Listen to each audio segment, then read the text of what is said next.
अखबारों में छपी खबर को सच माने तो ये हमला तत्कालीन विधायक बृज बिहारी पटेरिया का टिकट कटने के कारण उनके समर्थकों द्वारा किया गया था।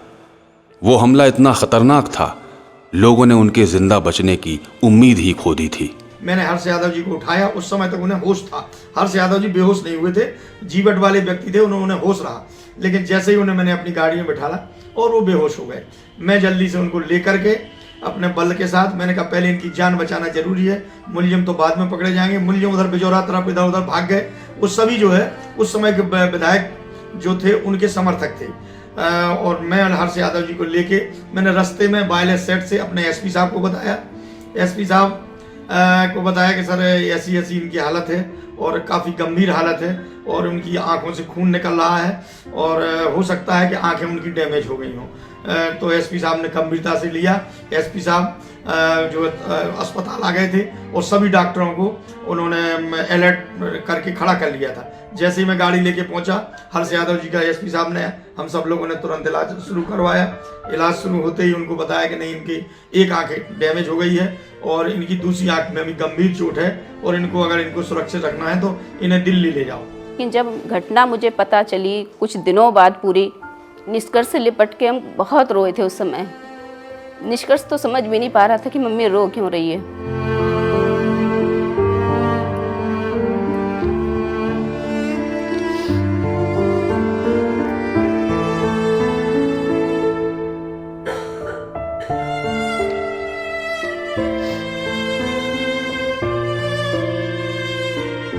हालांकि वो इस हमले से बच तो गए, लेकिन उनकी एक आंख पर जिंदगी भर के लिए गहरा घाव आ चुका था। जब हर्ष यादव जी के ऊपर जानलेवा हमला होने की खबर देवरी विधानसभा क्षेत्र में पहुंची तो कई घरों में उस दिन चूल्हा भी नहीं जला। लोग रो रहे थे। घर का लाड़ला अब जन जन का लाड़ला था और अपने लाड़ले भैया की ये दशा होने की खबर सुनकर लोग सदमे में थे।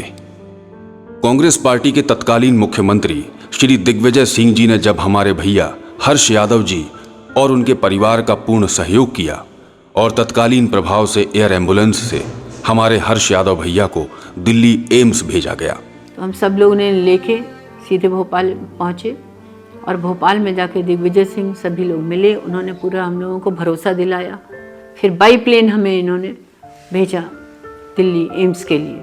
हर्ष यादव जी दिल्ली एम्स में एडमिट तो हो गए थे, लेकिन उनकी तबीयत में सुधार नहीं था। यहाँ उनके समर्थक दाना पानी छोड़कर हर्ष भैया की चिंता में थे। उनकी हालत दिन ब दिन बिगड़ती ही चली जा रही थी। तब इस बात की सूचना हर्ष यादव जी के गुरुजी को दी गई और गुरुजी ने हर्ष यादव जी का सारा दर्द ले लिया। जब ये दिल्ली में एडमिट थे हर्ष एम्स में और बहुत बेचैनी थी, तब यहाँ पे हमारे अमरीश जी वाले आश्रम में गुरुजी, हर्ष के गुरुजी हैं, उनको मैसेज दी कि बहुत आसानी वेदना है और ऐसा लग रहा था कि ये ख़त्म ना हो जाए। तो गुरुदेव ने उसके लिए अपना पूरा दर्द हर्ष अपने ऊपर ले लिया। पूरा उस फ्लोर पर लुढ़क लुढ़क के चिल्लाते लुढ़कते हैं और जाके वो दर्द उन्होंने अपने आप में खींच लिया।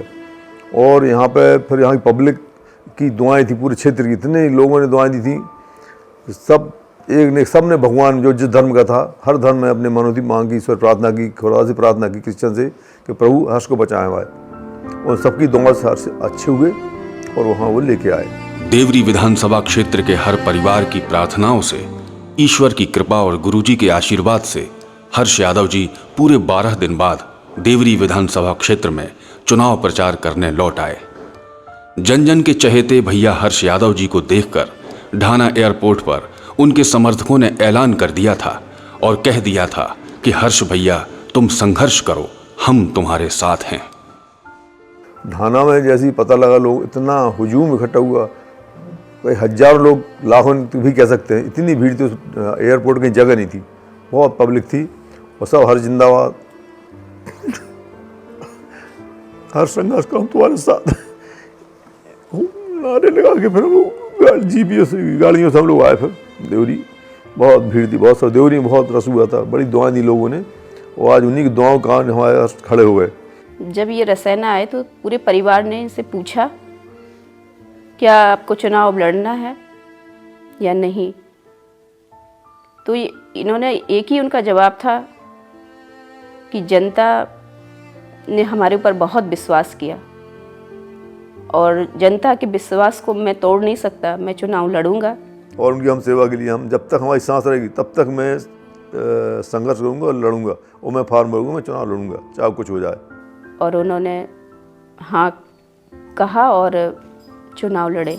हर्ष यादव जी की आंख पर मलहम पट्टी थी, लेकिन वो असहनीय दर्द में भी सब कुछ भूलकर जनता का आशीर्वाद लेने निकल जाते हैं। जानलेवा हमले से लड़कर निकले हर्ष यादव जी के जीवन में संघर्ष ही संघर्ष रहे। देवरी विधानसभा में चुनावों के प्रचार के दौरान हर्ष यादव जी को पता चलता है कि उनकी माता का आकस्मिक देवलोक गमन हो गया है। दुर्भाग्यवश हमारी माताराम का स्वर्गवास हो गया, तो वो बड़ा सदमा लगा। इतना पहाड़ टूटा कि एक से हम उभरे नहीं थे, दूसरा संकट आ गया। इस असहनीय वेदना और दुख से हर्ष यादव जी को निकलने का समय मिला ही नहीं था कि उनके बालक निष्कर्ष के साथ भी एक दुर्घटना हो जाती है। लेकिन इन सब के बावजूद बिना किसी से अपना दुख जाहिर करे मातृभूमि की सेवा करने हर्ष यादव जी चुनाव लड़ते हैं। लेकिन कांग्रेस पार्टी से टिकट न मिलने से नाराज होकर कांग्रेस के एक पूर्व विधायक ने निर्दलीय फॉर्म भर दिया, जिसके कारण वोटें कट जाने से हर्ष यादव जी को हानि हो जाती है। 10 दिन के बाद जैसे सब कुछ अच्छा हुआ, 12 दिन बाद फिर हम लोग एक बार फिर से हमने प्रयास किया निकलने का। उसी समय निष्कर्ष के ऊपर गर्म पानी छलक गया, पैर तो पूरी पीठ जल गई उसकी, चमड़ी उधड़ गई उसकी। वो इतना बड़ा साग था, वो दिन याद करते रोंगटे खड़े हो जाते भाई। संकट